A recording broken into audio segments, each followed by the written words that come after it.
Well, hello, everyone, and welcome to the Unofficial Unreal Engine podcast, where we talk about all things Unreal and also Solid Air. We're your hosts. My name's Alex, and this is Jacob. It's great to have you guys back listening, watching the podcast. Make sure you subscribe, like, comment, whatever it is, wherever you're watching, listening. We really appreciate it. And we got a special episode for you guys today. We got a special guest, and we're going to start it off by just firing off a few questions, Eugene, and then we'll let you introduce yourself properly. Properly, right. So what we're going to do is I'm going to give you a few word associations. I'm just going to say one word, and I want to get the first word that pops into your head after I say it. And there's no right answers here, and it doesn't have to be Unreal Engine specific. All right. Okay. Sounds good. First word, home. Park City. All right. Work. Penrose. Food. Yes, please. Travel. Also, yes, please. Yeah. Drink. Sure. You're having. Virtual production. I think it's the future. And last but not least, Unreal Engine. Amazing tool. Nice. Okay. And then a few extra questions here. How do you take your coffee, Eugene? Black. Ooh, it's espresso. You go for drip. You're like Chemex or, Yeah, I bounce between a Chemex and an AeroPress. So actually today I had an AeroPress and a Chemex. So yeah. All of our guests so far have been espresso people. So, and I'm with you. I'm with you on the Chemex and AeroPress. That's awesome. All right. Favorite time of the day. My wife has the espresso machine, so she bounces between the AeroPress. Okay. She bounces between the AeroPress and the espresso. And then when we travel, of course, we can only really take the AeroPress with us. Oh, but you take the AeroPress with you. It's tiny. Yeah, and my own and I actually have a grinder that fits specifically inside the AeroPress. So there's like 2 grinders in the world, I think, that at least popular ones that fit in there. So yeah, makes it. This is the level of coffee nerddom that I love. All right. Awesome. Okay, favorite time of the day.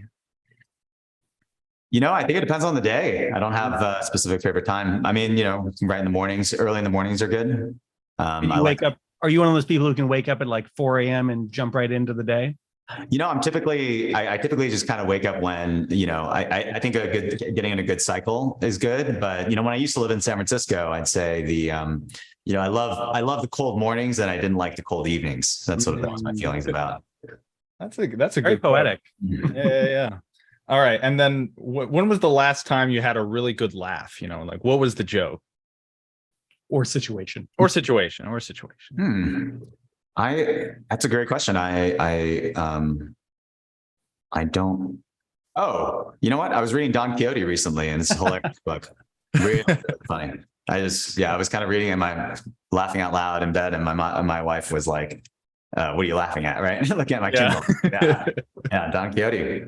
Don Quixote. Wow, that's a unique answer. All right. Well, welcome to the podcast, Eugene. Thank you. Here's a chance to introduce yourself and let our viewers, listeners know a little bit about what you're doing, what you're up to. Absolutely. Thanks, Jacob. So yeah, my name is Eugene, and I am an artist, a filmmaker, both in the traditional sense, but of course, more recently in virtual reality. I think probably my background goes all the way back to my parents. So my mom is a accountant and my dad is an opera singer. So I've always had this duality between, left brain and right brain throughout pretty much my entire career. So, I've done everything from had more analytical careers. I was, an investor and, worked in finance, all the way over to the more creative side. So growing up, I was very much into theater. I guess, probably no surprise given my father's an opera singer and I saw him, on stage. The only difference is I can't sing and he can. So, I had to sublimate my, my interest and sort of the theater. So that was actually like really my first, really foray into things. So I took like, IB theater and all that stuff, really nerdy stuff, and did a lot of, read a lot of plays and saw a lot of plays when I was a kid. But then, I realized growing up, I had to get a real job. So I ended up going to, work in finance for a while, ended up being an investor and doing all those things. But, at some point I realized that, at some point I realized that there was this sort of, desire to really fulfill that creative passion that I had when I was much younger. So even when I was working as an investor full time, in New York City as a young, private equity analyst, I ended up making a documentary film, on kind of my free, I guess, I don't know if free time existed, but, on the free time, made a documentary film. And that was like kind of the first foray back into what I think was kind of like the roots of my, my career. So I was director, producer of that film. Then, at some point kind of down the line, I was in business school and the founder of Pixar came, Ed Catmull. And that was kind of like, I rushed to go see him at the end of his talk. He was presenting a case and, he invited me to come in and say hi to him in Emeryville. And that was kind of the way that I kind of found my way back to film, or rather into, animation. So, I did an internship there, wonderful place to be. And I learned a lot from some really creative people. But yeah, after that, joined at some point, I'm skipping over a lot of things, but, joined Oculus, in the early days, was lucky to create something there called Oculus Story Studio, where we made some, early films and early VR experiences, so to speak. We're having a lot of fun making some cool stuff, but we got acquired by this little company called Facebook. I mean, our company, and that really changed the nature of the entire, I think, virtual reality industry. It really kind of was a big marker for a lot of people, including myself. But I know many people in the industry. That was one of the big events that really helped kickstart and really supercharge this phase of VR. So my current company, Penrose, we are lucky to have made several experiences. Those experiences include The Rose and I, Alamet, Arden's Wake, and I've been writer and director for those experiences. And it's been just kind of a thrill to be able to learn and grow in this new medium and, kind of focus on our mission, which is to empower the pursuit of meaning. Wow. That was a very concise and excellent summary of your background, Eugene. Thank you for doing that. Sure. So much interesting stuff in there to chat about. But I'd love to hear what the epiphany was that at one point drove you out of. I mean, I understand that Ed Catmull shows up and that's a cool guy, and he's like, "Oh, I think you should come work at Pixar, maybe."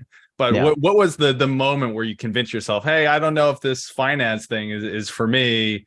I want to jump into X, Y, Z, whatever.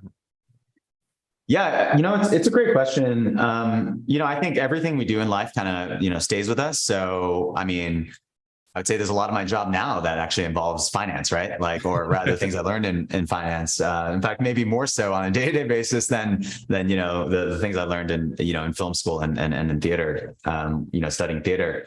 I used to have a different answer, I think, or a different perspective on that question. But I think we are, it's like, I guess in our heads, we define like what we are, right? Like we define, hey, I'm a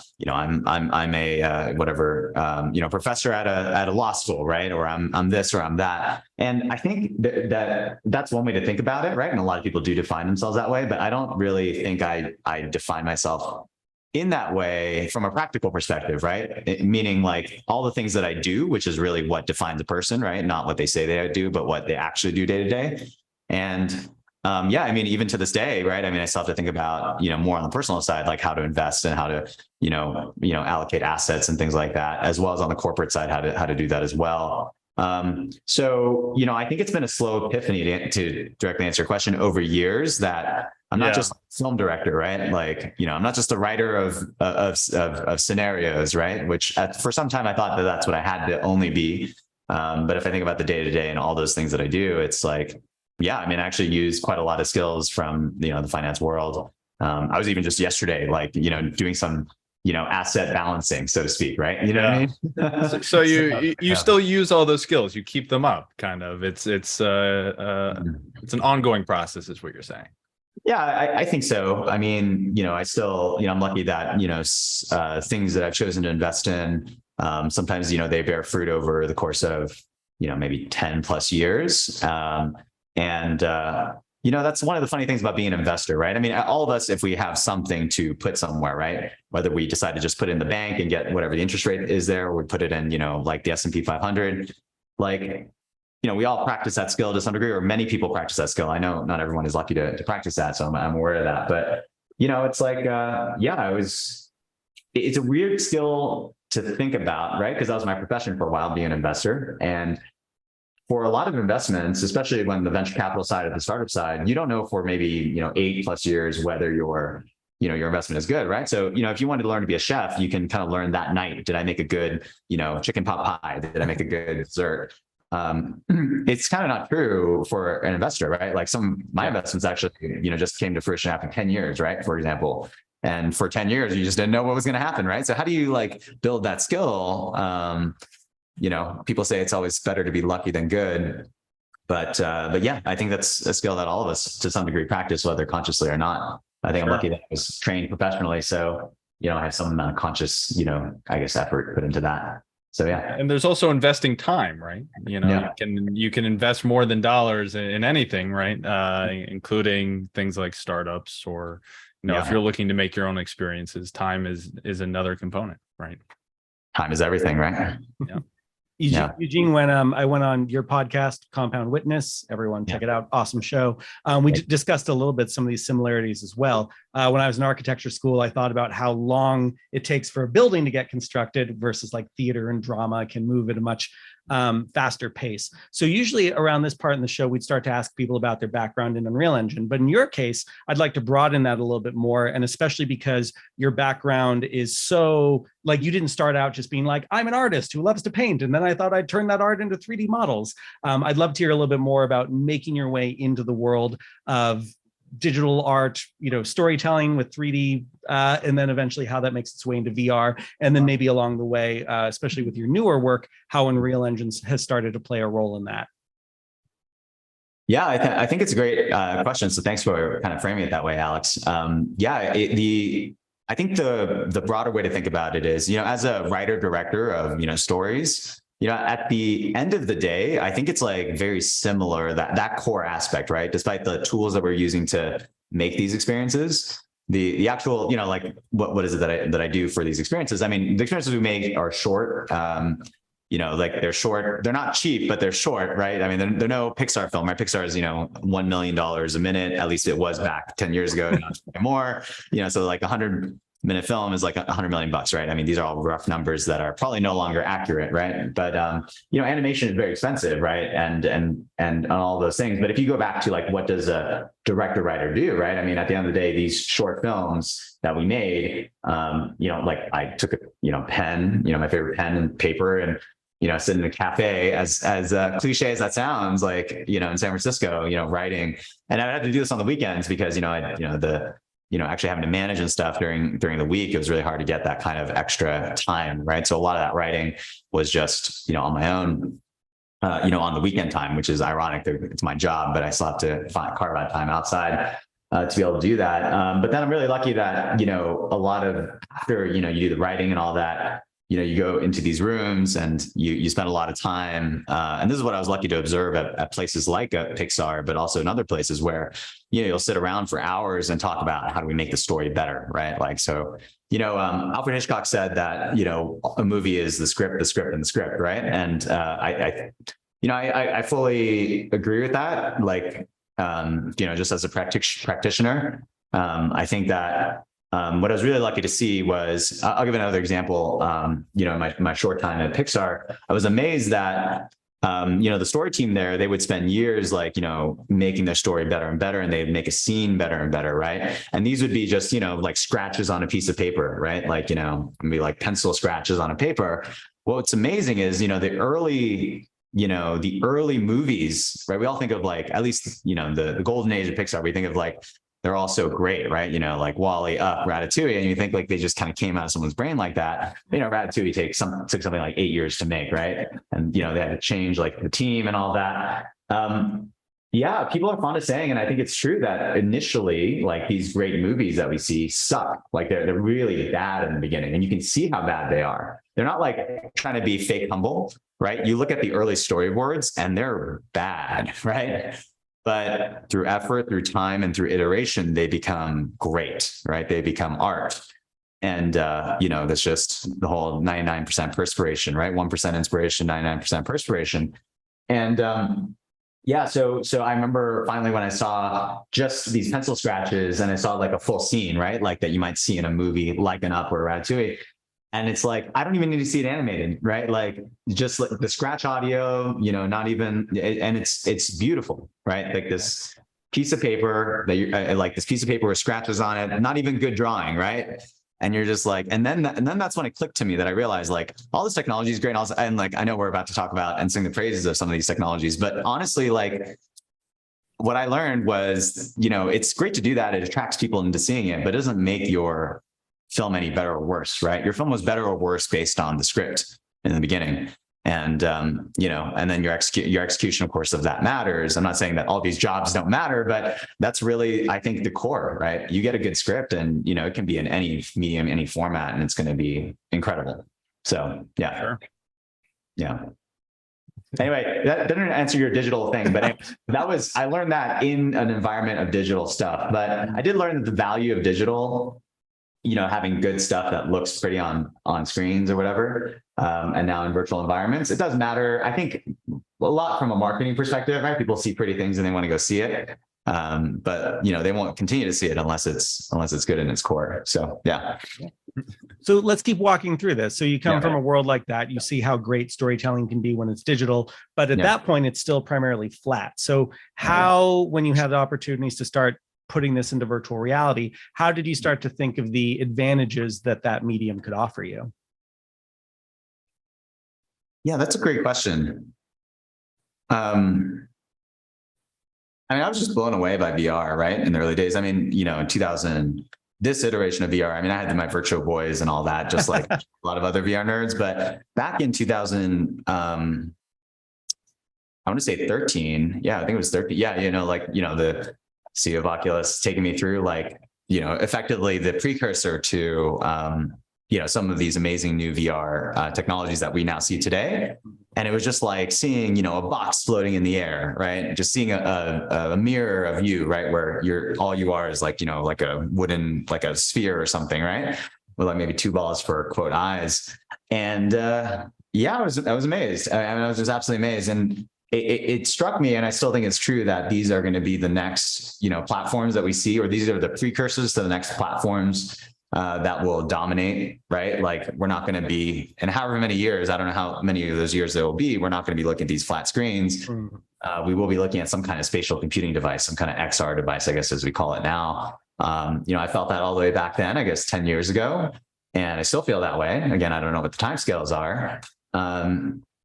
And, you know, my natural instinct is, you know, the game side was very, you know, even then, right, we're making like, you know, Eve Valkyrie, right? And we were doing all this, if you remember the earliest days, right, we're making like Lucky's Tale and all these other things that were really cool. I mean, Beat Saber hadn't even come onto the scene yet, but I was just like, man, you know, stories obviously are going to matter, right?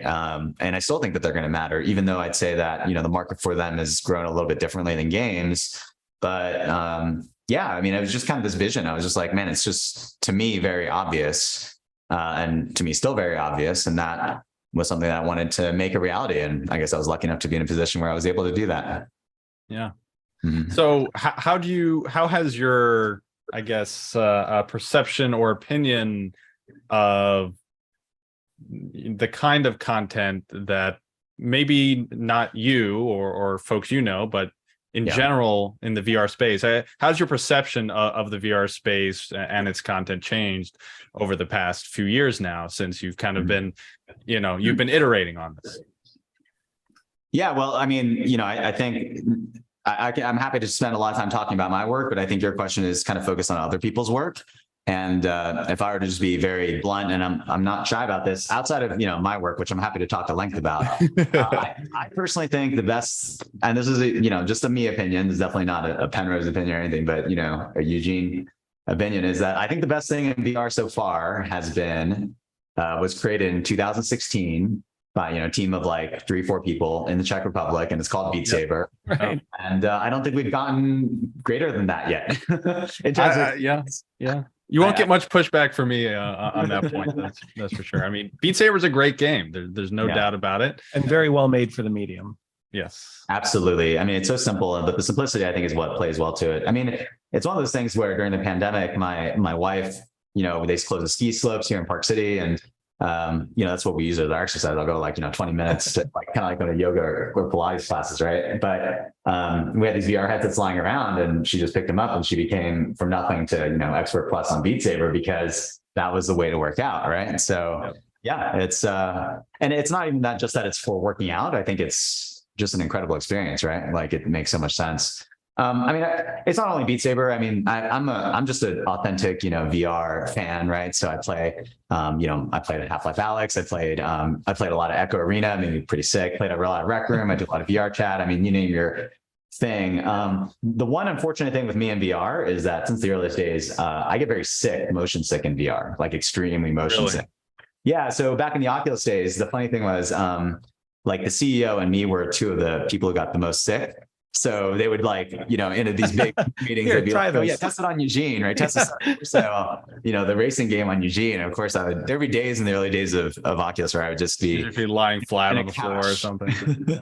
Yeah, I'd be on a couch, just like kind of recover from the motion sickness. So yeah, no, I suffer from extreme VR sickness, which, so there's a lot of things that I can't. I'll give you an example. I really, really want to do Boneworks. Oh yeah. And Bone Lab, but I can't. I've tried. I've taken the ginger. I put the things on. I want to do it, right? But man, I can't do really anything from stress level 0. I can't do hover junkers. I can't do that. Gorilla Tag. I think I would love Gorilla Tag if I were not susceptible to VR motion sickness. So there are all these like amazing things in VR. That I can't do, unfortunately, but I'm big fans that they're pushing the medium forward. And, I bought Boneworks, right? So I'm supporting developers like that to do things. Mm-hmm. I've been really happy to see the increase in accessibility and comfort options in virtual reality. I have a PSVR 2 now and just started playing Horizon Call of the Mountain, made in Unreal Engine, by the way. And we're maybe going to talk about that later, right? Yeah, we're definitely going to talk about it. I have a lot of thoughts about it, but I'll just say briefly now that I love how much it puts into like, how do you want the turning to happen? How do you want the movement to happen? Do you want this kind of locomotion? You want smooth locomotion? Do you want vignetting? And all of that is all customizable. There's like a giant, cockpit panel of all the options you can do. And what I quite liked is at the beginning, it kind of has you like guess. There's like some broad strokes of like, do you want this, like simple, advanced, super advanced, whatever, and you can start there. And then I've never seen a game do this before. After about 10 minutes, it checks in with you. It's like, hey, how you feeling? Do you want to change any of this? And I was like, oh, thank you for asking. I've never been, I've never been considered in that kind of way. And then I went in and changed a couple more settings and it felt better. But I'm really glad to see this movement now. And actually, I think this is happening across a lot of gaming. You see a lot of even 2D games that now have more like, red, green, colorblind kind of options and things like that. Or for, what about someone who only has access to one hand? How can you make the experience enjoyable for them in VR or even with a gamepad? So just very nice to see gaming trending toward the, idea that it really should be for as many people as possible. Mm-hmm. Yeah, definitely. Accessibility has been such a big topic in general in games. I've mentioned, I guess, a few times, I'm excited for GDC this year. And there's a whole track just on accessibility in games, which is really great to see. But I think it's such I personally would consider it a misunderstood kind of topic in game design or UI design in general, because I don't think people really understand the what kind of scope accessibility means, right? Mm-hmm. It's not just color blindness and like if you're missing a limb, there's all sorts of wide swaths of accessibility features that could just make people's experience better, even if you don't have, some reason to make huge changes to your game, like just adding small things. Like I remember a talk back in the day from like Borderlands where they made the different like levels of guns, different colors, and they had a different sound, and the size of the light was a different size, so that even when you're, if you didn't have great sight or you weren't very good with the rest of the UI, you could tell when there was an important moment that you had to catch, right? And it's just like those kinds of features that it was an accessibility team that worked on. So I think that's interesting, Alex, that I thought the check-in was particularly interesting because this is like an obvious A/B testing thing, right? Like you give people settings, then you never follow up whether they actually like it, and so you can never learn from it. I mean, I think that's pretty interesting, honestly. I'd love to see the data of like, what kind of settings did people change after 10 minutes? Eugene, do you ever go to GDC or any of those kinds of conferences, or is that not really your scene? Yeah, so I think we've done a lot of things in the in the film world, right? So we've been to places like Sundance and to do the Tribeca Film Festival. We were lucky to win the very first Lion for Best VR, Best Film Festival for Arden's Wake. Thank you very much. So we love these film festivals. The game worlds. I mean, a lot of what we do is a mix between what the game world is and the film world. So we use a lot of the tools from game companies. So we used to be based, right in San Francisco, pretty close to the Moscone Center. So we actually would do quite a lot at GDC pre-COVID, right? Now post-COVID, kind of everything's kind of up in the air in terms of events and things like that. But I've always been a fan of GDC. We were lucky to be featured by Unreal in, I think it was GDC 2016 for Alumet. So we got the tap on the shoulder, the invite, and the team. We had like a thing on the Epic booth, and it was a great experience. So yeah, fond memories. I remember that was when one of the earliest of that was when Senna's Sacrifice, I think, was kind of announced, and there was that amazing experience where they had the actor kind of play play live and be in that live mocap experience, and then it was kind of revealed, oh, it's live. And I put that on. I just did a quick video on my Twitter, and it was extremely it was like one of my. I'm not really that active on Twitter, but it was one of my more viral videos because it was like the reveal that it's a live person. And I think that was one of the first clues that there's just some amazing things you can do with tools like the ones we're about to, I suppose, talk about. Yeah. Now, full disclosure, I didn't know that Alumet was actually made in Unreal Engine. For some reason, I thought that you guys were mostly in Unity up until fairly recently. So can you talk a little bit about bouncing between, all these different tools out there and how you end up deciding what to use for, which storytelling needs you have? Yeah, it's a great question. So actually, we've had several projects in Unreal and several in Unity, but we have mostly been, I would say, much more heavily in Unreal. What did we choose Unreal? I mean, we're going all the way back like almost 10 years, right? So, I mean, at Oculus, we were using Unreal back in the day. I mean, we're using both, right? Obviously, but I think we did a lot of Unreal when we're doing the internal stuff. And it's just, I mean, it's quite, as simple as back in the day. Again, we're talking about a Unreal versus Unity from a long time ago, right? Oh, yeah. So it's not relevant today. Today, I think they're just like so closely matched. I mean, they're just very different. They're different tools for sure, but a lot has changed in 10 years. Back in 10 years, the old adage was, with Unity, you work a lot to make it look good, and in Unreal, you work a lot to make it optimized, right? Make it performant, right? It was the kind of the old joke, or rather the old adage. And I think we just like stuff that looked good, and I think we didn't care as much about there was like the mobile versus PC question, and we're just like, what, for us, the most important thing, and it kind of came from the tradition of we're like, no one knows you can tell stories in this thing, right? I think that's changed now, but we're like, people like stories. They like these beautiful things, and they want those stories to look good, and they have a certain expectation for it. So it matters more that we can show the world that it's possible to make these beautiful stories using real-time engines than it is to get it on every device, right? And I think that was an okay move in the sense that, there weren't a lot of devices 10 years ago, right? I mean, there's still not a lot of devices even now. I mean, I think developers can do decently well in VR now, but definitely not back then. So, I mean, we're lucky that the few people who did get to see it, wrote nice, articles about it and, said nice things about us on the internet. And I think that really helped, spur some of the inspiration for some of this stuff. So, I'd say long story, that's kind of, one of the things. And then after we chose it, then it became at Penrose specifically, we've done a lot to modify the engine from the earliest days. I think, and I'm not sure entirely about this, so I know this is being recorded, so if I'm wrong, that someone on the internet let me know. But I think we were one of the first to do real-time water in the way that, at least in the way that you see it now in the engine with Arden's Wake, and I think some of that some of the learnings from that generally, I was surprised in a pleasant way to find some of that, find its way into Fortnite in later seasons, and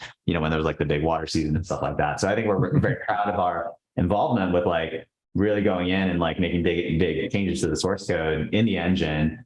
And it does make our jobs a lot harder, but it does allow us to achieve a certain level of visual fidelity that, as I mentioned before, I think is important to getting people interested in the idea that you can do virtual reality as as stories. Eugene, would you say that your work on water had a bit of a ripple effect? we get punny here sometimes. You get a little punny. Alex, I hope so. What made you want to go that deep? Like, what was the feature that was missing initially that made you say, I'm gonna go find a bunch of rendering engineers and figure this out? What was that?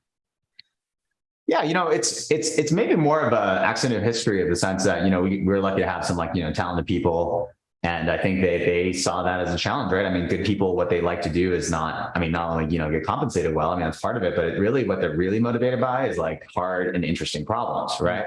So I can't really claim credit for some of the awesome work. Like, I think the clouds, I think we were at SIGGRAPH talking about like, volumetric clouds in engine, right? Which normally, like in a place like a DreamWorks or Pixar, it would take like, a day just to render, just a few frames of these clouds, right? And we, of course, have to do it in real time. We have to do it, 90 times a second, right? Or, once every 11.1 milliseconds.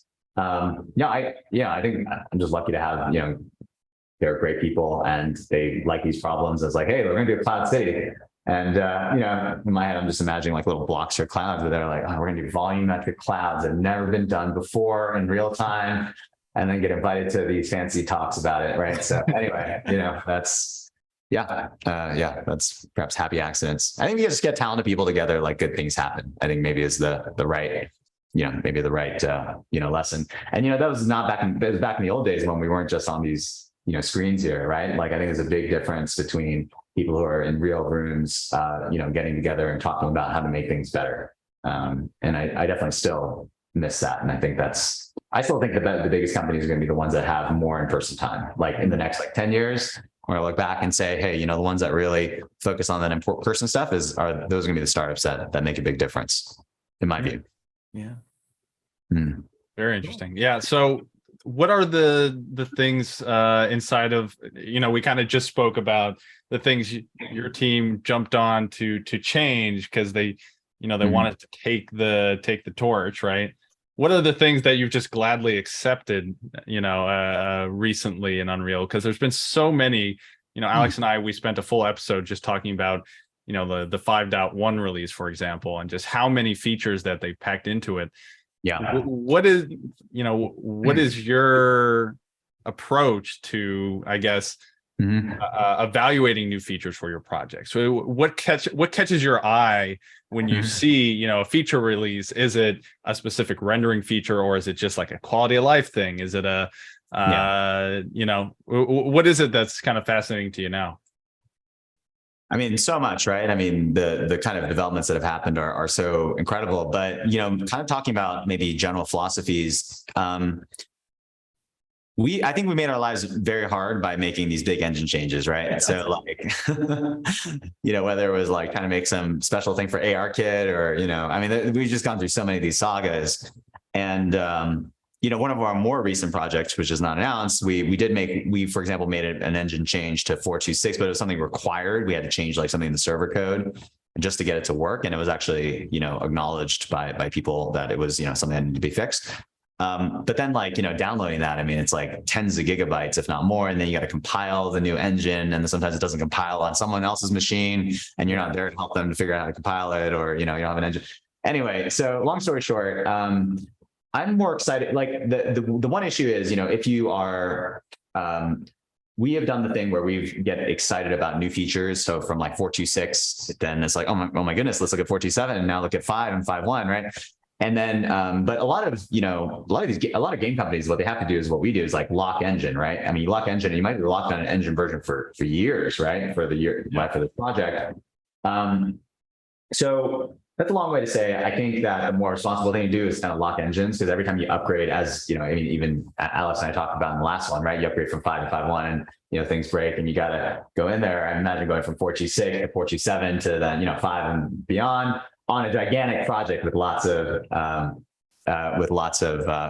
stuff. So yeah, so I think the thing I'm excited about, there's so many things to be excited about with the new engine releases, right? Like with MetaHumans, with like LiveLink, and all of the stuff that you can do, and that it's probably going to be more like kind of one-off projects or things that are different for us. So I'm excited about like trying to experiment in small ways with these things, because it's much harder to take this big thing with momentum, right? And then, I mean, even gigantic game companies can't do that, right? These big game companies with the big things, they're stuck on the old engine from, 7 years ago, right? So, but what am I excited about? I mean, like, I think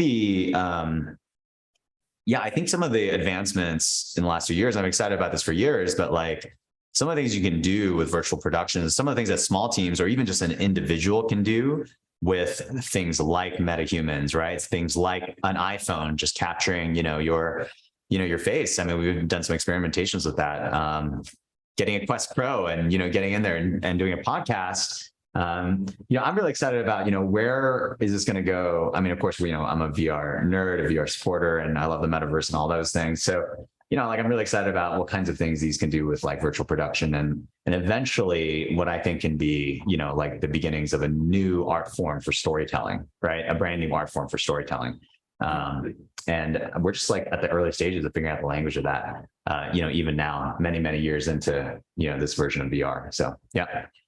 And short follow-up on that, Eugene, I'm curious, looking back on all the incredible pieces you've produced so far, how many of those did the idea or the initial conception of it come from seeing the capabilities of a technology and saying, oh, I can tell this kind of story, versus saying, here's a story I really want to tell, and I'm going to force the technology to help me tell the story? All of them have been the latter. I mean, probably surprise given.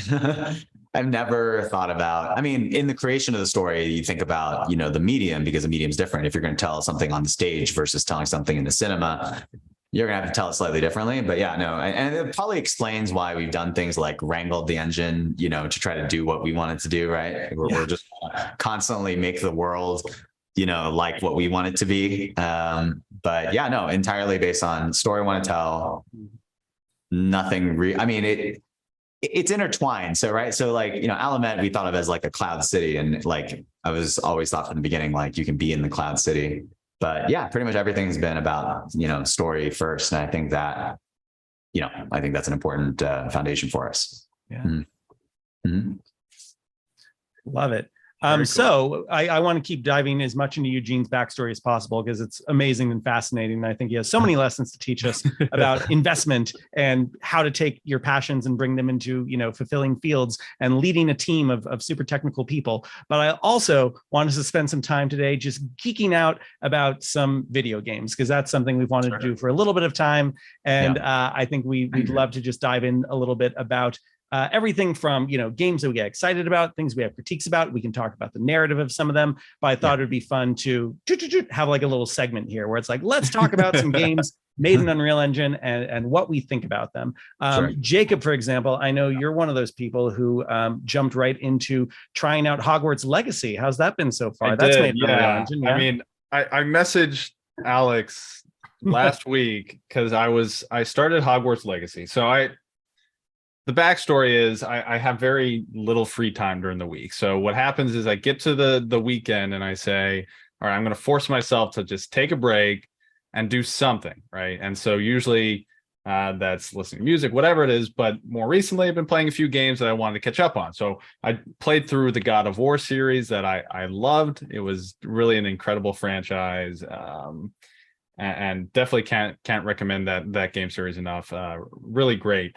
And then as I was finishing up God of War Ragnarok, and God of War, I don't believe is Unreal Engine. No. I would be very surprised if it was. But as I was finishing that up, Hogwarts Legacy came out. So I made the decision I was going to go to that next.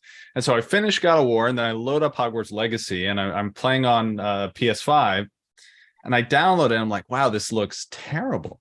And I'm like, and I could tell right away it was Unreal, because you can always see kind of like telltale signs when you're Unreal Engine developer. It's I think I could pick it out pretty easily, but it was just terrible. And then I went, and they had two modes. It was like frame rate optimized and quality optimized. The frame rate optimized version looked terrible. Like I said, it looked like there was no shadowing at all. It was just awful. Then you go to the performance, the quality optimized, and it was unplayable. It was like 20 frames a second. So I was like, okay, I'm not doing this. So I went over to PC and I shelled out the money to buy the game again, which is stupid. But I download it and I start playing, and it's just one thing after another got more distracting. And some of this is definitely, again, just me kind of picking things out of the game that I'm sure well, maybe most people do not. But for example, I messaged Alex because debug arrows kept popping up in the game. I'd be doing things, all of a sudden, like the standard Unreal Engine debug arrow would like shoot out of my wand, and I was like, what's going on here? This is a production build. There shouldn't, like, Unreal isn't allowed to create debug arrows in production builds of games. Like, it's just not allowed to do that. And on top of that, I had like the nanite view pop up randomly and a bunch of other things. Now, on top of that, I'm just like generally disturbed. It to me felt like a game that was very rushed right at the end, because there was like 3 or 4 pieces of the game, or there's certain areas, for example, that was clear that they had taken advantage of everything that Unreal could give them. You know, they were using nanite. They were using, I don't believe Lumen was used at all, but I do believe that they were probably experimenting with it to some extent, because just how complex the geometry was. Sorry? Curious if the lights looked baked to you or like movable. Well, so they have all the ray tracing settings that you can enable. I couldn't run them because they were pretty like my frame rate would just die immediately. Because I get the feeling that they were trying to get Lumen to work and then couldn't, and so they just fell back to, oh no, hey, they can enable ray tracing if they want. But like I said, there's a few areas that had nanite and all this incredible detail, like Hogwarts looks beautiful and all this, and then you get to like this lock picking scene or like this little cutaway, and all of a sudden it looks like a game from like 20, 30 years ago, where the texture looks like 240p and like it looks like maybe 100 polygons in the whole thing. And it's just like, what happened here? You know, like anyone could create like a decent looking lock in Unreal in probably an hour, and it just seemed really quite rushed. So it frustrated me that people will be exposed to Unreal Engine games like this, a very popular game, and come out with the impression that oh, Unreal Engine sucks. There's all these bugs. Like there's all sorts of noise issues with ray tracing, where your screen would just randomly get all splotchy because the noise was just building up on like some sort of probably screen space something. So yeah. I was very disappointed with the Unreal Engine that in Hogwarts Legacy, and that's besides the very awkward dialogue. And Eugene might find this funny. Help them. Yeah, might find this funny. So in most games, what you do is you have walking dialogue, right? The character in front of you or characters around you will engage you, right? In conversation, and so you can continue moving around, or maybe you're walking to an objective, right? And that keeps the player engaged so that they're listening to the audio and they don't just have to skip a cutscene, right? In this game, I would say 30 to 40% of the playtime is forced dialogue between two characters, and it's not one character moving, the other one walking or anything like that. It's no matter where you are, you snap to an interview one-on-one, and you just have this forced dialogue back and forth, and you can't pause the game while you're in it. So like if someone has a long dialogue thing, you can't just pause it and come back. Your options are skip or just sit through it and suffer. And yeah, after playing such a great game that really took advantage of the technology and was just incredibly beautiful, and like I had no problems with, coming to a game that was just so clearly needed a little love, it was quite shocking. Yeah. A few things come to mind there. One actually is, we'll just keep cycling back in questions for Eugene. So one thing that, of course, a lot of the Penrose experiences have in common is this kind of dollhouse miniature scale, which I always found wonderful too, because the assets look so incredibly detailed, especially at that smaller scale, and you can get as close to them as you want. And it's like, look how perfect this desk is. That being said, because the scale is so much tinier, I've always felt like, oh, I really want to push the limits to see how much Penrose's team has built out this world and try like walking really far away. When I did Arden's Wake for the first time, I intentionally started the experience very high up so I could go downstairs and see how deep into the ocean I could go and see if I could like follow the father, Richard Armitage's character, like as deep down as I could, just to see like how much was modeled. So really quickly, Eugene, I'm curious how much thought you put into like building out the world to the point where some crazy person like me is going to challenge the limits of the storytelling?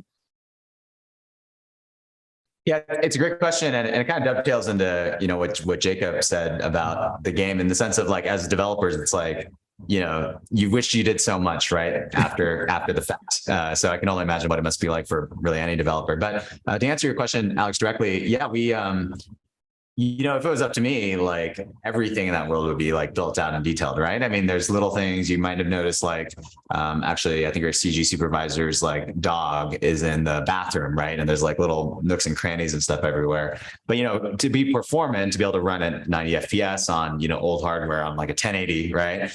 We had to, or even less than that. I think a 970 was the Oculus min spec back in the day, right? So 90 FPS on a 970, you can't do a lot, right? So we put actually a lot more in there, and a lot of stuff had to be taken out just so that it could run at frame rate, and pass like all the stuff. I mean, it had to run on like things like PlayStation and stuff like that, right? Which has a much lower PlayStation 2, I mean, right? Or PlayStation 4, not right. I think a PlayStation VR.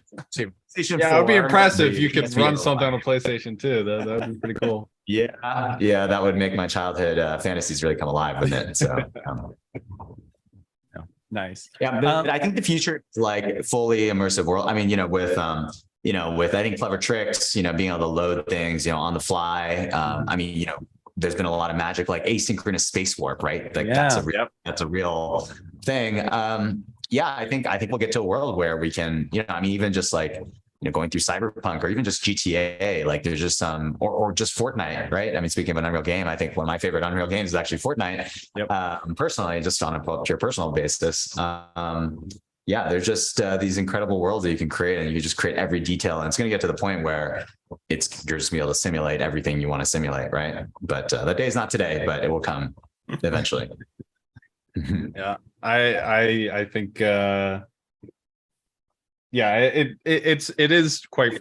I have to imagine, like you said, it's quite frustrating as a developer to feel like, especially I imagine it's a very large team working on something like Hogwarts Legacy. I don't know the head count, but I would assume it's in the hundreds, right? Mm-hmm. But I would assume it's very frustrating in that kind of scenario to feel like you really did your job well, and then no one, like the person who had to do this last minute, didn't have enough time, like just simply was not given the resources to do it. And so all of a sudden what you did, like it is instantly, sacrificed, right?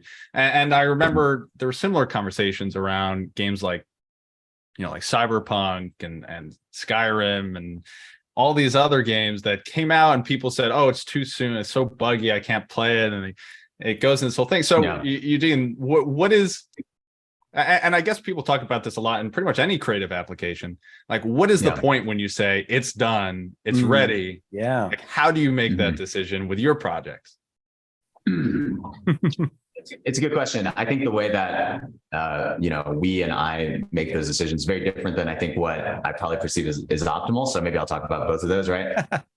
Like the old, kind of the old 1800s American voting adage, right? You try to ship early and often, right? You try to vote early and often, right? So, so I think There's a story. So I think what we're not great at, just completely frankly, is like shipping things quickly, right? I think we're too much perfectionists. I think it's true of a lot of artists. So I'm not just like pointing the fingers at us, but I think that's, I think that's something we also suffer from, as probably many others people do. Gnomes and Goblins took like 7 years to come out between the preview and the release. That was just one example that came to mind immediately. Yeah, absolutely. Right. Think of Half-Life, right? Before Alex came out, right? So people still want that.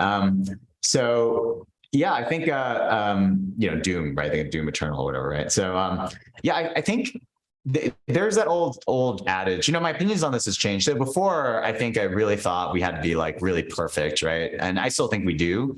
But there was like an extreme sense of perfectionism, but I've kind of come to a different view on that. And I think that it is, I think you should ship as quickly as you can, right? And ship as often as you can, right? And I think that actually as an investor too, one of the things you see is the teams that ship, even if they embarrass themselves because of how bad the products are, they tend to do better, right? So there's like an old like story of, there's like a parable, which I think is actually true. It's not even a parable. It's like a real study they did where it's like you told two groups of people to make ceramic pots, right? They don't know how to make ceramic pots. And so, they told one group, hey, make the best pot you can possibly make, right? That's one group. The other group, they say, make as many pots as you can make, right? And every time they do the study over and over, of course, the group that has the best pot is the group that has made the most amount of pots, not the group that they said, go make the best pot possible, right? Because you learn from your mistakes. You can only learn by doing, right? And as you learn and you release, and even just releasing something, you learn, however terrible and however embarrassing it can be, you learn, right? So actually it was, it was actually the production designer I was working with. He was at DreamWorks. He did some big movies and stuff. He was also at Crytek. So, he was like the head of art for a lot of big projects. And he actually was the one who turned me on to Beeple, right? Before Beeple sold his thing for $67 million, like years before that. And he was like, look at this guy. He's just making random stuff every day. How great is that, right? I mean, imagine this guy is like a guy who's like, led big art teams at some of these major studios, right? So he's, done serious work. And he's telling me to look at some guy on Instagram that's making random stuff of Donald Trump and Joe Biden. Like, I mean, there was different stuff back then, but, like every day. But the point was that he did it every single day, right? And I think that there's something to that. And that's why it's going back to the whole thing of me being excited about Unreal 5.1 and stuff. And like, we have these big projects that are on like old engines, and it's like, it's going to take forever and we still need to go work on those things. But I'm really excited about like one-off, like really quick experiments, like quick experiment, get it out, right? Quick experiment, get it out, right? And I'm much more onto that, even though it's like against probably my nature.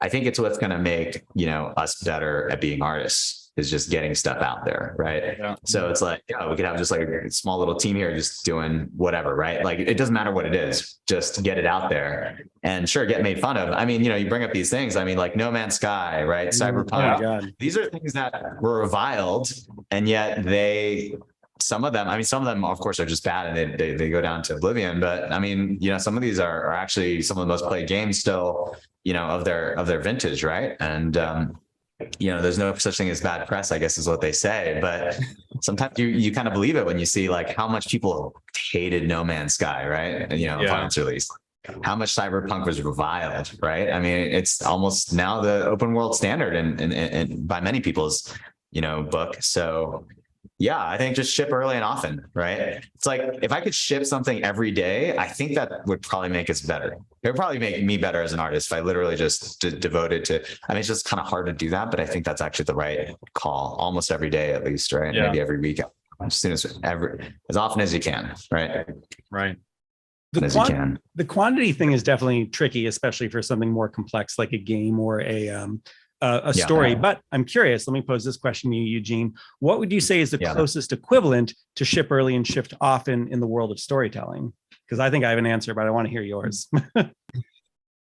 Yeah, I suspect, we don't have the evidence because we don't have like the video cameras back in the day, 1600, seeing Richard Burbage going around the stage, like acting, in Hamlet. But I think Shakespeare is actually probably one of the best examples of that, because he was able to modify, because you think of like what's in the quarto and the first folio and all these other, so meaning like there are all these versions, right? And in the end, it was like the actors trying to figure out like what were the lines, right? And then they're trying to debate, and then, eventually it finds its way into, something that we read, as in high school. But the reality is, I think what's great about that, and partly what I'm excited about real-time storytelling in VR is, you make something like Arden's Wake, and you have great actors, but you can't, other than like seeing people after the fact. And actually we did change some stuff after the fact, right? So a good example is nobody was going to the lighthouse. So in the second scene or whatever, right? When you have this lighthouse and people will just stand there. So we actually have this thing where, depending on how you move, we change how the story unfolds, right? Oh, so cool. yeah, so it's called a redirected walking, right? So, we just kind of get you into the house, right? Because we just noticed so many times. So it's a small example of that. But, Shakespeare had the advantage where he had all these plays and he could tell, you put on something, you put it on Merry Wives of Windsor, are people laughing? Are they not? Okay, well, I'm going to modify the line, so I think that, I think it's great. I think that's actually probably the best way of iterating because, even though he only wrote like a few dozen plays and a bunch of sonnets, those plays went through a lot of changes and iterations because he was able to see and work with actors who are speaking his lines, and he's able to see what people reacted to, and he's able to like change it, day by day. So anyway, that's my answer about how you ship early and often with storytelling. Love it. Yeah, I was just going to say theater and maybe like stand-up comedy, but I like the very specific idea there of the way workshopping was happening, particularly in the time of Shakespeare, because you just don't see a lot of that happening right now. A lot of film actors even talk about how wonderful it is if they get like 2 weeks of rehearsal before a scene, because it just lets them get into those characters and those moments so much more. And it's seen as a luxury because of, obvious reasons, budgets and all that. But it does seem like there are these opportunities coming now with all these real-time technologies, with motion capture, with the fact that you could grab someone who's on their like lunch break. I don't even know how this would work from like a union perspective, but you could have a very talented actor who's on their break on another project, and they could pop in and use like Move AI and Live Link Face or something and do like a really quick rehearsal with you for a piece you're working on for 10 minutes. And that kind of thing wouldn't have been possible, 10 years ago. So that's cool. Yeah. I think you're kind of getting to an interesting point there with just how iteration is changing in the artistic process in general. And I kind of have two asides here. I mean, the first one is, you're kind of talking about this iterative process where you have to kind of fail early and often, like you said, or lots of iterations, right? And there's always that idea, okay, if you stuck a monkey in a room with a typewriter, that's the classic, kind of story is, hey, if you stuck a monkey in a room with a typewriter, would he write Shakespeare? And the logical answer is probably not. However, in theory, sure. Eventually, there's nothing. over time. It just takes a very long amount of time, right? But we're kind of getting to a point where, I mean, Alex already brought up a few AI tools, but we've been trying to perfect this whole iteration thing in technology in general, like, how can we write programs or software or experiences, whatever it is, that over time gets better at whatever it is we're trying to, make it do. Certainly we're getting to a point where like we can iterate very quickly alongside these tools to, kind of speed up that iteration process and fuel ideas, right? And I think that's interesting. I would say the other part of this is that the creative process is still, I think, very kind of mysterious to everyone, right? In the sense that there are equally as many people, I can kind of think of, for example, musicians who have spoken about, hey, I just write a ton of songs and some of them stick, versus, that there's like the Elton Johns of the world who like sit down, like write a song on the spot, right? Like they just write a bunch of stuff and something sticks and it works. Even then, I mean, there's probably good reason to believe that their good songs are not necessarily the ones they thought on the spot, but there are equally as many artists who won't write anything for a month, and then they have some idea and they develop it, and maybe it sucks, maybe it doesn't, right? And so I think we can talk about the iteration, right? And we could talk about kind of the tools that we use to take an idea and develop it. And I think those are rapidly changing, but I think we still kind of understand very little about creativity in general and kind of how that figures into our own psyche, and how that our relationship with the tools that we use relates to our ability to develop these creative thoughts. I think that's kind of still open-ended.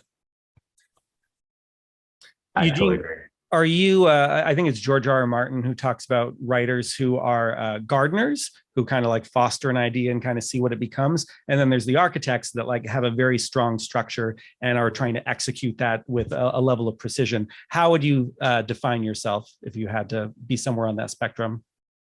I'm definitely not the architect. I'm definitely like, I think in strategy, they call it the fox, right? Or, there's there's like the two, the sort of the two modes, right? There's like, the people with the big vision, then and the people who move around. And actually strategically, I think I'm a fox just in general by nature, like somebody moves around on the day. But in strategy, at least, I don't know about in art, it does, in strategy, at least, I think it does yield better results on average, basically adapting, hour by hour and day by day at a times. But I think it kind of dovetails a lot into what Jacob was saying as well. Like, I mean, on the flip side, we can talk about like iterating and stuff, but at the end of the day, you have to have talent, you have to have drive and talent, right? Yeah. You have to have like enormous talent, and then you have to have like the interest and the drive to be able to do that, right? So just because you do things, just because you just do things and generate random stuff doesn't, I don't think, generate success. I think, talented person doing that, has a better chance of generating success. But, I go back to something, Emerson actually has Ralph Waldo Emerson, he has a thing about art. He has an essay about art. He has a lot of essays and they're all great. I was about to say essays on art, kind of his thing. Yeah. Yeah. Well, the essay on art was really interesting, right? Because, he's known for like self-reliance and like, these big, bold pronouncements and just other stuff. But the one on art I found really fascinating. And, I'm going to butcher, I mean, he's so quotable, but I don't have not committed most of the stuff to head. But in general, the idea is that when you see like this amazing piece of art, right? Like, whether it's from, ancient Greek times, or, you see the, Michelangelo's David, or you see the Sistine, Capella Sistina, right? Or you see whatever it is, like a great play or a great performance. I wish I could phrase it like Emerson, because he said it so well, but he was just like, you get the sense as the observer that you're looking straight into like something, everlasting, right? Some kind of like something that you can't lay your hands on, which is why I think you call the creative process mysterious, right? And Emerson, by the way, had completely thrown away, I mean, this is in the 1800s, he had thrown away he had been raised as as almost like I think he was like a preacher or something, but then he had thrown all that away and he'd become very different, I think, in his beliefs. But he was talking about like kind of that something internal in their soul that you feel. And I gotta say, I feel that, right? Like, the first time I was in Florence and I saw Michelangelo's David, it was just like incredible. And it's funny because he wrote in the 1800s, but he still said, you go to Europe, I'm paraphrasing Emerson, right? But, it was like 200 years ago, but he's like, you go to Europe and you see these amazing things, right? Paintings, the Mona, whatever. And it's so in such stark contrast to the mob that is around them. He used the word mob, right? Yeah. So he's like talking about like mobs and museums and stuff, right? It's like you're seeing these eternal objects, right? And yet it's so against like the surrounding of it, right? Because you have these mobs, like, I mean, today they're taking Instagram photos, but back then I'm sure they were mobbing in a different way. And I was just like, man, nothing's changed in 200 years, right? Like what he said could have been written yesterday in the New York Times. He just read it 200 years ago and it's just as relevant. But I mean, the point is, why is creativity such a mysterious process? Because sometimes even the people who create it, and oftentimes the creators themselves don't even know what it is that they're doing, right? It's almost like they're channeling something that is outside of them, right? Yeah. And I think that's true of the best art. Yeah. For sure. I think it extends honestly even beyond creative process, because there, I mean, so I keep bringing up like AI and stuff on this podcast. This is not an AI podcast, but I keep bringing it up because we keep finding kind of relevant kind of conversations for it, and it's certainly relevant in today's context. But one of the things that fascinates me is the rate of change, the progress that we see, right? And with any technology, I think it's fascinating to kind of study that. We saw, for example, I mean, VR being a great technology, like it's had these waves, right, over time, and every once in a while it shoots up, and then maybe it plateaus, maybe it keeps going up, maybe it goes down. There's all sorts of different ways it can go, but the way you measure the rate of progress is kind of arbitrary. Like there's no real concrete way to do it. But today we kind of see that there's this enormous rate of change in the abilities of, AI systems or really anything that's been trained to do some task and it's been trained on tons of data, large language models, transformers, whatever you want to call it, right?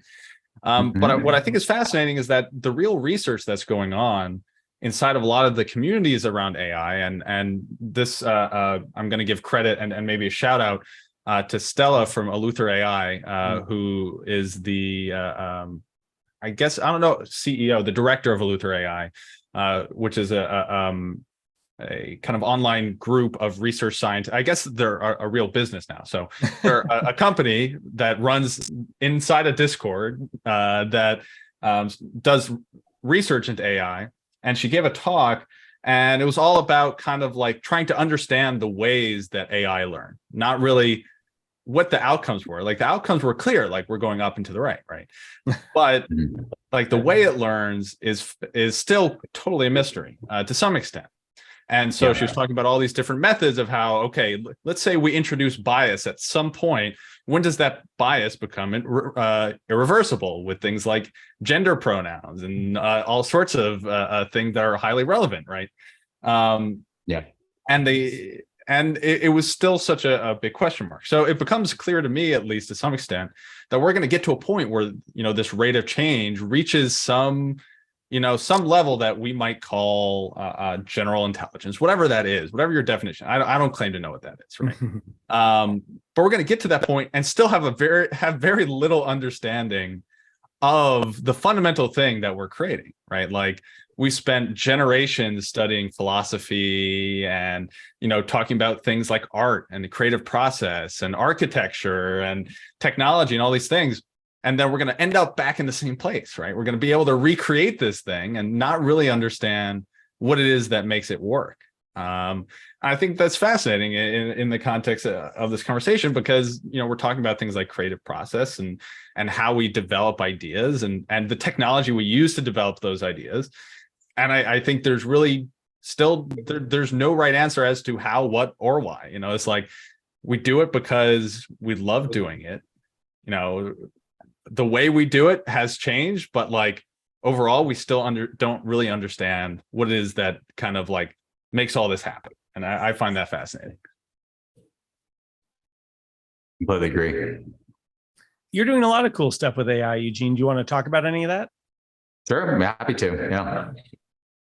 I mean, maybe to build on some of that. I mean, I'm no AI expert. I'll say right off the bat, right? So it's just another tool that you see, and and it's eminently usable, right? I mean, there's just some amazing stuff. We're lucky to be, covered in an article recently because I just put together stuff from ChatGPT and then use tools like DID and 11 Labs and some other things. I mean, there's so many amazing AI companies, so it's like I could, you spend a long time talking about amazing stuff. But I think the broader question is true in that. It's lucky to be in Silicon Valley and talking to people who run AI companies or data scientists. It's just like there's a lot of stuff we don't understand, but it is generating some impressive results, as we can see. And it really does come into question. I think the bigger question is going to be like, what does that mean for the human experience, right? I mean, if AGI does happen, right? Well, hopefully we don't all perish from some bad version of AGI, right? There's that great Paperclips game. Speaking of games, I don't know if you've seen Paperclips, but it's like it's like you're basically the AI, and there's another example of that called the strawberry field thing, right? Like what was it, like the AI thing? The AI wants to create strawberry field, so it makes the entire world a strawberry field, right? And kills everything in it, but the entire world is a strawberry field because that's what it's optimized for. So those are all like heuristics to say, who knows if we're going to do this right? Yeah, I think that's still actually a big open question. Is the entire universe going to become paperclips, right? Which is like spoiler alert, for that game. But I think if we're lucky to get beyond that, and in fact, that isn't the great filter. The whole Fermi paradox of is a great filter ahead of us or behind us, I think is the big question with the Fermi paradox. Hopefully it's behind us, right? So that means we're going to grow and evolve and become a multi-galactic species. So if we do that, then AGI becomes an amazing tool, right? It becomes like, hopefully it gets to the point where, we have, it figures out a way to get infinite energy and all these, and then we can now, A lot of people talked about this. Thorstein Veblen talked about the theory of the leisure class, right? Like, conspicuous consumption and all that. Or, Karl Marx dreamed of, the whole idea of communism, socialism was like people are free to do what they want and self-actualize, right? So I think that's like the positive view of AI, right? I think like hopefully that happens. I don't think the jury is out on any of this stuff, right? Maybe we all end up in a strawberry field, but hopefully, if not, and we can use this tool and harness it well, then hopefully all those dreams of Frederick Engels and Karl Marx and everyone, all these world religions, we can finally have like the time to go do that because we're in a post-scarcity society, a la Star Trek or something, right? So I'm hoping for that future. Yeah, I'll make sure we'll cut out the part where you say Karl Marx's ideas should be no, I'm just messing. I mean, this may be a controversial event. No, I mean, I'm a virulent capitalist, unfortunately, which is not very popular right now. But no, I think Karl Marx is very interesting, right? Because I think his fundamental observation is, to me, correct. His fundamental observation was that modern industrial society alienates the human being from the means of production, right? I mean, that's his fundamental insight, which is like, back in the day, we used to like farm our own food over. Now we're just working in factories making widgets and we feel alienated. And that was hundreds of years ago, but I think he's right. Like, I think we're even more alienated now as a society. And I think Karl Marx has only proven to be more and more correct. Now, I personally think his idea for the solution, which was, it's always the solution where you get in trouble. Yeah. I think personally for me, I think that's where he gets into trouble, but I think Karl Marx is absolutely right in his observation. And I'm willing to debate that or hold myself to it and be popular. And it's just right. Like modern society does alienate us, right? I mean, we're stuck here. I mean, we're not sitting here in a room. We're stuck here looking at a screen, right? I mean, how alienating is that? I mean, I'm very happy to talk to both of you, and it's a great conversation. And I'm grateful for that. And I'm grateful that we have the tools to do that. But it's not like this is like a human thing to do, right? Like I'm staring at a screen right now, looking at both of you. And that's not very human. So I'm really excited about things that bring us back to human, like things being more human. And I'm hoping AI can be a tool that allows us to do that eventually. But I think there's a lot of things we got to figure out to get there. Eugene, do you think virtual reality helps at all with people feeling more connected, or does that still feel pretty alienating to you? I think jury's out on that. I mean, there are a lot of people like, that I keep talking about. This is like the third podcast where I'm talking about, we met in virtual reality, that HBO, that's the documentary that became HBO. Joe Hunting. I don't know. I know there are people who say that they couldn't have gone through COVID without like, VR chat and social VR. And I'm glad that exists.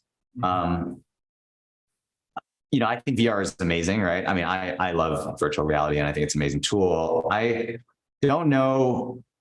I still think jury's out. I know that it can be helpful for people, right? I mean, it can be proven. People have said that it's helpful. And I'm grateful when I hear people say that they love their stories and help them see something new.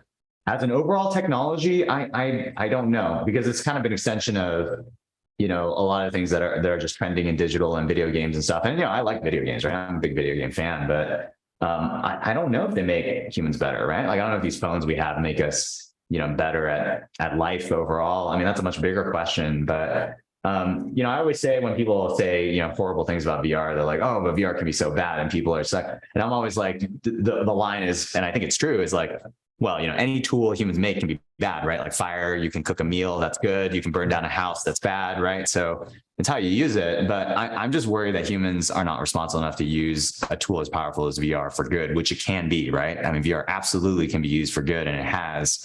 But the sort of dystopian things that people complain about VR. I mean, frankly, as a VR enthusiast, I do still worry about, right, for broader society. Mm-hmm. Yeah. Of course. I mean, you were telling stories about early Oculus, we all know where where that ended up for some folks, but I think there's all sorts of crazy ways to spin that. I mean, Ready Player One continues to be relevant, for everyone. Ready Player Two, I don't know if you got it. It wasn't, look, I'm going to be honest, it was not that good. Ready Player Two, and I think I was a little disappointed, but it continues to be relevant in the sense that like there are more stories or And my understanding, Eugene, and you can confirm this, was that Ready Player One was a required reading, right, for Oculus employees for a while. Is that true? Well, I don't know if it's required reading, but I do. I mean, my bookcase behind me, I do have we all got copies of Ready Player One. I don't think they didn't force us to read it. There wasn't a quiz. But I think we were all happy to read it, right? Like if we hadn't read it before. I mean, I think I'd read Snow Crash before. And, our two biggest conference rooms was the Metaverse and the Oasis, right? I mean, those were literally, back in the days 10 years ago when no one knew what those things were, right? Those weren't buzzwords, on every VC's pitch, every VC's like inbox. Those we're just like VR nerds coming around. But they were nice enough to give us, copies of these books. And if we hadn't read them already, but it was not, I would say it was not like required reading, I'd say. Wait, so Snow Crash was also one of the books that they gave you? No, they only gave us Ready Player One. Yeah. Okay. I already read Snow Crash. That would have been some major forecast or foreshadowing if like the metaverse was that ingrained, right? Well, yeah. I think, I mean, Palmer used to say, even like way back in the day, like, see you in the metaverse. So like, I think it's something people have been talking about for a very long time. It just became this more like markety buzzword in the past couple of years. But I think it's been, endemic to the virtual reality community for quite a while now.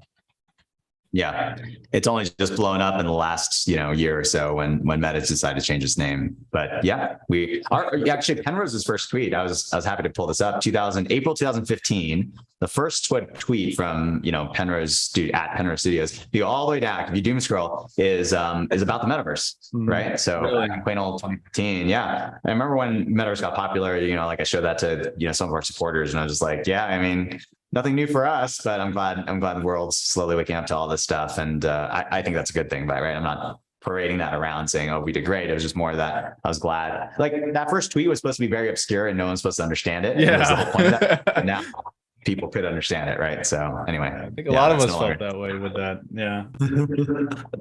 So Alex, I mean, we're rounding up on a pretty lengthy podcast as is, and because this conversation has been so great. We've really kind of explored some depths we did not expect to. I would say, Alex, we'll save your game review. Oh, sure. Yeah. For those listening in or watching, if you want to hear Alex talk about PSVR 2 and what was the game Horizon Call of the Mountain. Yeah. Yeah. Tune in for next episode so we can chat about that. I got to rant about Hogwarts Legacy. I'm good. I can go to sleep now. But I'd really love to kind of wrap up the podcast, Eugene, just getting a kind of a future forward take on like, what does the future look like to you? It just open question. What does it look like to you, and what are you excited about? Yeah, I'm excited. I'd say relevant to this conversation. I'm excited about a lot of things, but personally and professionally. But I'd say relevant to this. I think some of the tools that are coming out in artificial intelligence and some of the game engines. I think you combine some of those together, just everything, right?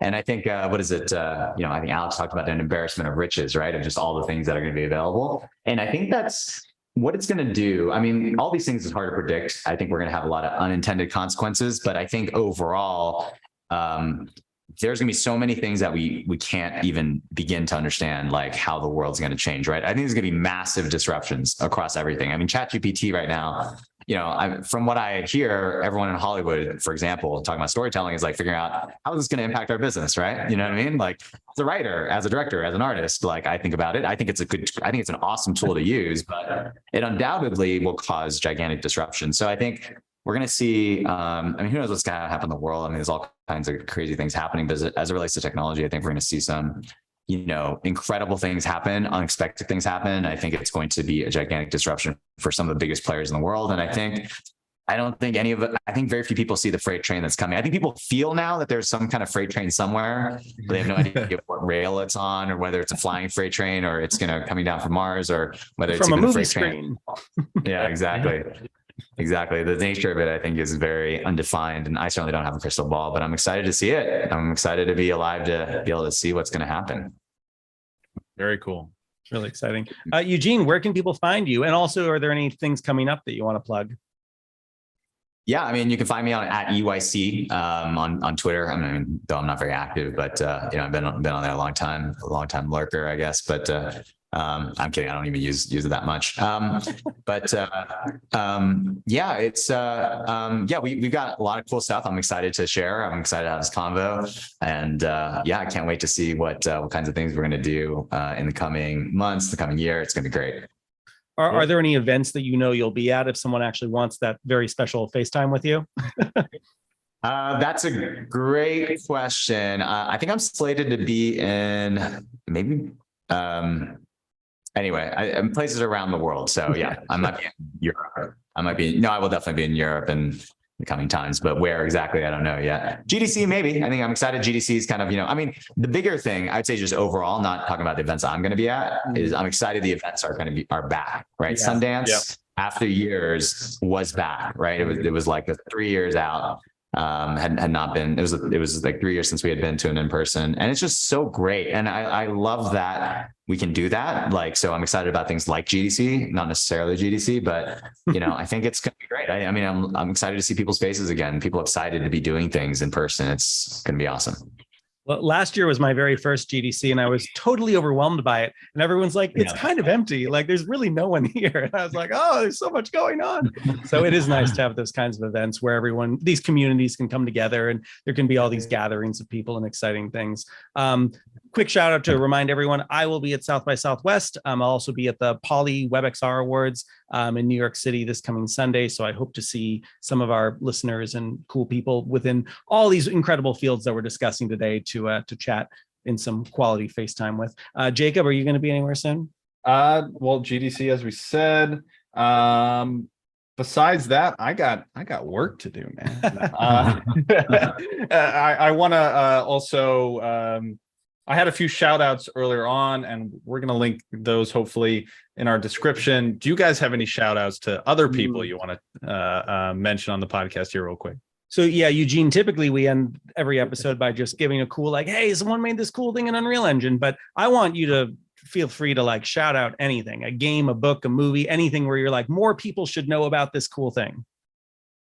Well, I think a lot of people know about this, but Dwarf Fortress is amazing. And finally, you can see it. I used to play Dwarf Fortress with the ASCII characters, and it was very hard to play, but now that there's graphics, it's still very basic. But yeah, Dwarf Fortress is awesome. So I'm so pumped about that. It's just such a good game. And the funny thing is, the creator is it's so complex of a game that he's 10 years from now, I might be able to tackle ships, boats in 10 years. So anyway, I don't know if you guys played that, but it's, my wife and I are both actually kind of getting into it. It's pretty cool. Cool. I've heard a lot about it, and you just became the tipping point. It's okay, fine, I'll go take a look. Sounds great.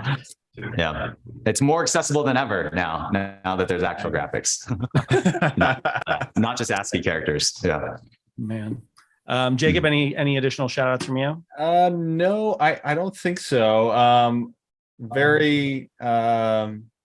Just very excited about. I keep seeing all sorts of cool stuff about VR and Stable Diffusion. Also, there's all sorts of cool stuff people are making. Get out there, Alex, you were your podcast with Epic, is that upcoming or did that happen? Oh, that happened. That was on Friday. Yeah, it wasn't a podcast. So Unreal Engine has their Inside Unreal live stream they do every week. So yeah, Victor Broden and I hung out for almost 2 hours and 50 minutes or something, and just chatted about virtual reality development in Unreal Engine. Tina was an awesome host who mostly just sat there going cool guys, you guys are such geeks. But it was a lot of fun. And I hope anyone who checks that out learns a lot about things you can do in Unreal Engine now. And I think Victor and I gave some nice teases of some of the things that are coming up. The XR Creative Framework is already live in 5.2. My phone just said that it's overheated, so I'm frozen. That's really funny. Nice. I've never had that happen before with this particular phone, an actual overheated phone. So I'm just going to be a pulsing blob for a second. But yes, everyone do please check that out. Also, there will be an exciting Unreal Engine related announcement at the WebXR Poly Awards. You might be able to guess what that will be on Sunday. So keep an eye out for that. And my quick shout out for the evening as I continue to pulse as a little blob is my kids. My kids did an awesome job developing a racing game in Unreal Engine this weekend. And I've got a couple Twitter posts about it that we'll link to. And I really want to turn this into a little video that's like, hey, parents who might not even know much about Unreal Engine, here's a great little like 20-minute thing you could do with your kids that just introduces them to the wide world of Unreal Engine and all the magical things it can do. Cool. All right. Well, thank you everyone for listening, watching, whatever or wherever you're tuning in. We really appreciate it. Catch us on the next episode. We got lots more to talk about. Big thanks to Eugene again for coming on the podcast. We had an amazing conversation, and we can't wait for you guys to hear this. And we'll catch you soon. Yeah, and a reminder: most of the Penrose stuff is available for purchase and download across Steam and Oculus and all these cool places. So if you have not actually gotten to try these experiences out, in some cases you don't even need a VR headset, go check it out. It's beautiful, beautiful storytelling, and really Eugene is at the forefront of this emerging medium, and we should all be cheering him on as much as possible. There you go. All right, thanks for the kind words. It was awesome being on. Thank you guys. Great. Thanks everyone. Have a wonderful night. Take care. All right.